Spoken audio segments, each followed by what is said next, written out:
दोस्तों अभी हम इस समय हैं मुखर्जी नगर में। देखते हैं अभी मुखर्जी नगर में क्या माहौल चल रहा। सर क्या माहौल चल रहा अभी मुखर्जी नगर में? माहौल तो अभी जैसे मंदी टाइप का चल रहा है, क्योंकि जिस टाइम 2 महीने पहले यहाँ पे भीड़ थी, एडमिशन हो रहे थे, सारी लाइब्रेरियाँ खुली थी, पढ़ाई का जो माहौल था, तो फिलहाल यहाँ पे एमसीडी का जब से केस हुआ है राजेंद्र नगर में, उसके बाद से माहौल नॉर्मल चल रहा है। फिलहाल सब रूम पे पढ़ रहे हैं, बाकी शाम के समय एक साथ इकट्ठे होते हैं, बाकी रूम पे जो जितना पढ़ पा रहा है वही है, बाकी सारी चीज़ें बंद है। एक इकट्ठे वाला जो माहौल रहता है ना कि लाइब्रेरी में देख के वो बंदा कितना पढ़ रहा है, ये कैसे पढ़ रहा है, आपस में कुछ एकदम कि आंसर राइटिंग कैसे इंप्रूव करें, ये सब तो बातें भले ना हो पा रही हैं, लेकिन हाँ रूम पे जो पढ़ रहे हैं वो पढ़ रहे हैं। बाकी और वो जिनकी लाइब्रेरी की आदत है, जिनके रूम अच्छे नहीं, तो उनके लिए तो फिलहाल अभी वो दिक्कत का सामना करना पड़ रहा है। अभी सुनने में आ रहा है कि दृष्टि आई है यहाँ से अलग शिफ्ट कर रही है, उसमें क्या सच्चाई है? हालांकि नेहरू बिहार में जब हम वहाँ लाइब्रेरी ज्वाइन किया तो फिलहाल अभी हाँ धीरे धीरे अभी शिफ्ट कर रहे हैं, सामान वो धीरे धीरे लेकर जा रहे हैं, लेकिन कहाँ पे जा रहे हैं ये अभी डिसाइड नहीं हुआ है कि नोएडा जा रहे हैं, नरेला जा रहे हैं, और फिलहाल कोई नोटिफिकेशन उनकी वेबसाइट पर आया नहीं है। और हाँ ये जिनकी क्लासेस चल रही हैं उनकी तो शायद ऑनलाइन चल रही है क्लासेस, क्योंकि एक दो दोस्त हमारे तो ऑनलाइन अभी फिलहाल ले रहे हैं क्लास। अभी यहाँ पे मतलब कोचिंगें जा रही है तो उसमें कुछ बच्चों को ऐसा कि डिस्काउंट ऑफर ऐसा कुछ ऐसा दे रहा है कि मतलब बच्चे रुके इधर ही? नहीं, यहाँ के मकान मालिक सेम की तो सेम ही बने हुए हैं, मतलब जो ऐठन पहले भी थी वैसे भी है, मतलब कुछ नहीं हाँ कि एकदम डिस्काउंट ऐसा कुछ नहीं है, रूम का रेट सेम है। क्योंकि आंटी 2-3 महीने वो जस्ट 1 महीने पहले जब आंटी से बात की कि यहाँ लड़के जा रहे हैं, यहाँ पे माहौल कम हो रहा है, किराया कम करना, तो कहीं बेटा यहाँ पे कुछ नहीं खत्म होने वाला, 1-2 महीने मंदी की बात है, बाकी सेम सारी चीज़ें वैसे एकदम सेम जैसे पहले थी वैसे हो जाएंगी। तो कुछ फिलहाल अभी यहाँ रूम रेंट सब वैसा का वैसा बना हुआ है। अभी नई लाइब्रेरी भी जो खुल रही है उनकी फ़ीस भी काफ़ी ज़्यादा है, 3500 से 4000 रुपये सीट फीस का ले रहे हैं, लेकिन अब वही रूम पे एकदम पढ़ना पड़ रहा है, तो रूम में पढ़ रहे हैं फिलहाल। आप किस चीज़ की तैयारी करते हैं यहाँ पे? यूपीएससी की।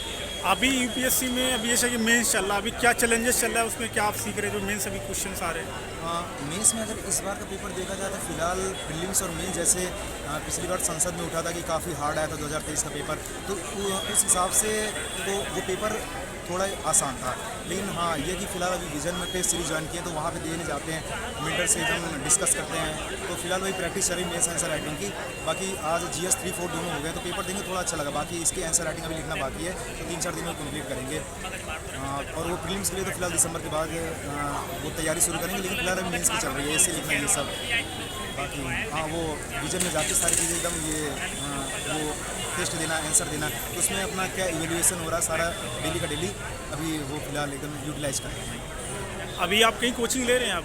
हाँ दृष्टि में एक्चुअली हमने कोचिंग ली थी 2022 में, ये तो हमने कोचिंग लेने के बाद जब देखा कि उनका कोर्स काफ़ी स्लो ख़त्म कर रहा था, तो मैंने खुद ही ऑनलाइन लेकर सारे कोर्स ख़त्म करे। 2023 का प्रीलिम्स दिया था, हालांकि उसमें प्री सिलेक्ट हुए थे, लेकिन मेंस में फेल हो गए थे। मेंस की तैयारी थी नहीं, लेकिन इस बार प्री मेंस दोनों की थी, लेकिन प्री में फेल हो गए थे, तो मेंस का एक तरीके से अभी वो मेंस की तैयारी चल रही फिलहाल अभी। जैसे आपने प्रीलिम्स दिया है और आपका क्रैक भी हुआ, मेंस भी आपने लिखा है, तो अभी अपकमिंग प्रीलिम्स आने वाला, उसमें किन विशेष 2-3 चीज़ों का ध्यान रखें?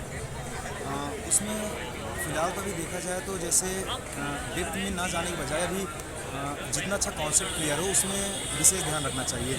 मेन से रिलेटेड कि कैसे आंसर राइटिंग, कैसे ब्रॉड नॉलेज अभी लेने की ज़रूरत है, कॉन्सेप्ट पूरी तरीके से यूटिलाइज हो जाए, क्योंकि प्रीलिम्स में फैक्ट और कॉन्सेप्ट दोनों मांगता है, दोनों टाइप के क्वेश्चन रहते हैं, तो वो फैक्ट रखने का टाइम हमको 6 महीने दिसंबर के बाद जनवरी से लेकर मई तक 5 महीने काफ़ी मिलते हैं। तो फिलहाल अभी मेरे हिसाब से कॉन्सेप्ट में समझ, कॉन्सेप्ट में पकड़ काफ़ी अच्छी होनी चाहिए। ज्योग्राफी हो गई, हिस्ट्री हो गई, सारी चीज़ें, वित्तीय पूंजीवाद, फिर ये मेडिवल काल से कैसे अंग्रेजों काल में वो जो काल में चेंज हुआ, सारी चीज़ें एक तरीके से कॉन्सेप्ट में पकड़ अच्छी होनी चाहिए। फैक्ट और कॉन्सेप्ट प्रीलिम्स के समय रखना ज़्यादा महत्वपूर्ण रहेगा उस समय, फिलहाल के लिए तो कॉन्सेप्ट है। NCERT का कितना रोल है इस प्रीलिम्स की तैयारी में? नहीं NCERT का काफ़ी रोल है, पहले हमको भी नहीं लगता था। NCERT की दृष्टि में पढ़ने के बाद एक बार लगता था कि टीचर ने जब काफ़ी अपन पढ़ा दिया तो NCERT की कोई ज़रूरत है नहीं, लेकिन NCERT एक तरीके से बेसिक कवर करती है, क्योंकि साइंस एंड टेक में, साइंस में ये सेल्स वाले जो चैप्टर रहते हैं इसमें काफ़ी प्रॉब्लम होती थी, लेकिन NCERT पढ़े काफ़ी सारी चीज़ें क्लियर होती है, एक तरीके से बेसिक, जहाँ पे लैग कर रहे होते हैं, कुछ क्वेश्चन प्रीलिम्स में गलत कर देते हैं, प्रीलिम्स में काफ़ी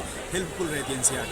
और मेंस में आंसर राइटिंग के लिए 11-12 की जो NCERT सारी रहती हैं वो सारी हेल्पफुल रहती हैं, प्रीलिम्स के लिए भी काफ़ी हेल्पफुल रहती है, क्लास 6 से लेकर 11 तक या 12 तक जो भी हो। साइंस एंड टेक, ये GS 3 के जितने सब्जेक्ट हैं, साइंस एंड टेक हो गए, इन्वायरमेंट हो गए, और ये इकोनॉमिक्स की, इसमें काफ़ी हेल्पफुल रहती है NCERT। एक तरीके से बेसिक समझ पैदा करने में एक एस्पिरेंट के माइंड में काफ़ी हेल्पफुल रहती है NCERT। CSET को लेकर काफ़ी चैलेंजिंग रहता है, किन चीज़ों पर विशेष ध्यान रखना चाहिए?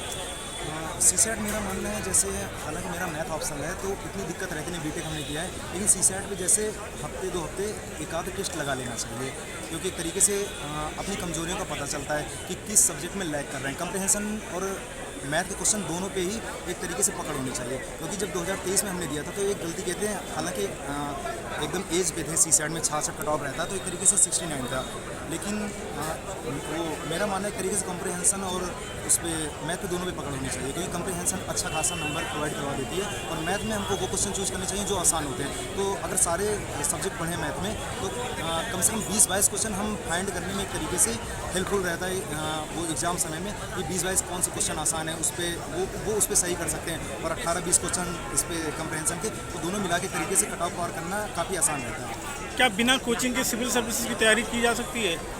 बिना कोचिंग की जा सकती। मेरे तो एक तरीके से देखा जाए तो कोचिंग में कोई एकदम ज़्यादा फ़ायदा नहीं मिला, क्योंकि एक तरीके तैयारी शुरुआत करने का सिंपल सा यही मेथड कहेंगे। अगर आप बिगनर हैं तो एक तरीके से मान चले NCERT पहले ख़त्म करिए, उसके बाद धीरे धीरे टॉपर की कॉपीज ये सब, तो अपने आप पता चल जाता है कि एक तरीके से रास्ते में आप घुस जाएँ तो आपको धीरे धीरे पता चल जाता है कैसे रास्ता साफ करना है, आगे कैसे बढ़ना है, तो धीरे धीरे अपने आप चीज़ें यूटिलाइज होती जाती हैं, टाइम मैनेजमेंट भी होता जाता है। शुरुआत में भले ना समझ में, लेकिन NCERT से ख़त्म करें और थोड़े बहुत जैसे टॉपर की कॉपी ये सब, टॉपर के इंटरव्यू भले ना देखें, लेकिन उनकी कॉपियाँ वो कैसे लिखते थे यहाँ कोचिंग टेस्ट सीरीज़ में ये सब, और फिर बाकी NCERT पढ़ने, तो उससे एक सीढ़ी चढ़ते हैं तो दूसरी सीढ़ी चढ़ने का रास्ता अपने आप पता चल जाता है। तो मेरे हिसाब से सेल्फ स्टडी ज़्यादा इंपॉर्टेंट होती है। कोचिंग एक तरीके से ये रहता है कि माहौल क्रिएट करता है कि भाई हमारी कंसिस्टेंसी बनाने में, एक तरीके से चीज़ें वो टाइम यूटिलाइज करने में। बाकी हाँ, अगर कोचिंग में भी फ़ायदा मिलता तो सेल्फ स्टडी में भी फ़ायदा उतना ही है। बहुत बहुत धन्यवाद आपका। Thank you.